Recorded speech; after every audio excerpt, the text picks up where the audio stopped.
Hey peeps, this is your favorite darling Robert with Citrus Theater Beat, and we're here at Vujade Salon in Floral City, and we're talking to owner full-time and actor part-time Freedom. So Freedom, tell us a little bit about yourself. Well, I grew up in Los Angeles, born and raised, one of the few that actually was born and raised there. So I grew up in an age of movies and glorification of the actors in an era where there weren't that many people that really can appreciate that.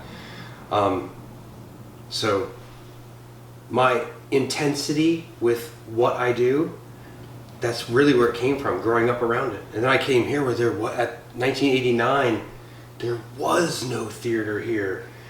Actors were like, they didn't even know what you were talking about. Yeah.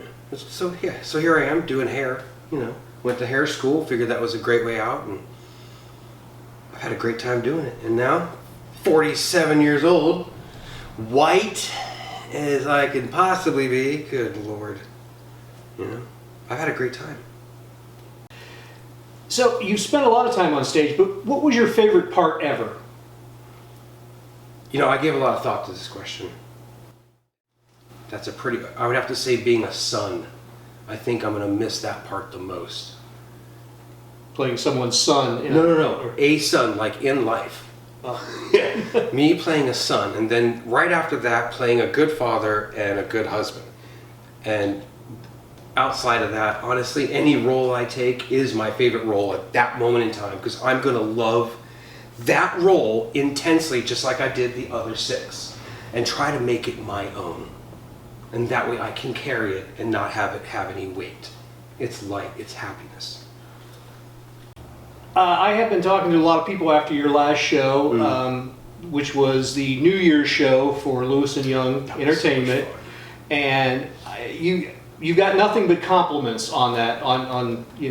People say that you really stood out in that show. Good, I hope so. Let me ask you this though, as an artist, as an actor, or really what you do for a living is an art too. Yeah. As an artist, what would you like to tell people watching Citrus Theater Beat about their artistic ambitions? Should they go for it? Should they quit now? Should they buy an ice cream truck?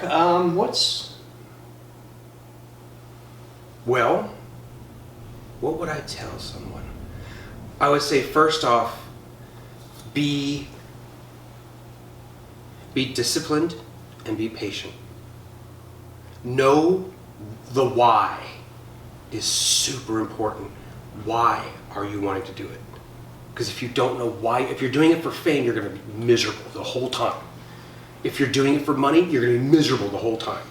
Don't do it for those reasons. Do it because you truly have a passion for it. But be responsible with what you're doing in the process. You should not have to compromise integrity to become this image that you have in your head. And remember, it's just an image. It's an image. All these things people portray, it's an image. It's nonsense. The more real you are, the more you truly know what your boundaries are, that's when you become a superstar.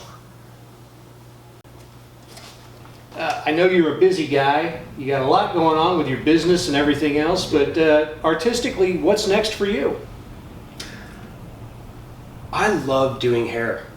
I enjoy hanging out, talking to people, and in between all that, people come in that play music, and you won't ever, that's why we called it Vujade, because it's not something that you've experienced. Deja vu is something you have experienced. Well, in here, I don't even hardly sell product. It's just about music and art and love and family, and just, I got a garden outside. I want people to come in, I got beer, crack open a beer, go sit in the garden for a minute. Get away from the nonsense. Get away from this for a minute. And know that what you've been living is just, you could shed it. It's okay, shed it off. You ain't gotta carry it. Come on down to Vujade, kick back for a little bit. Read a vintage book. Okay folks, this has been your old buddy Robert Darling here for Citrus Theater Beat. We were doing our March Peep in the Peep site, Mr. Freedom. It's been a good time, a funny time you only can guess. So check us out And Freedom, speaking of out, could you play us out? Certainly.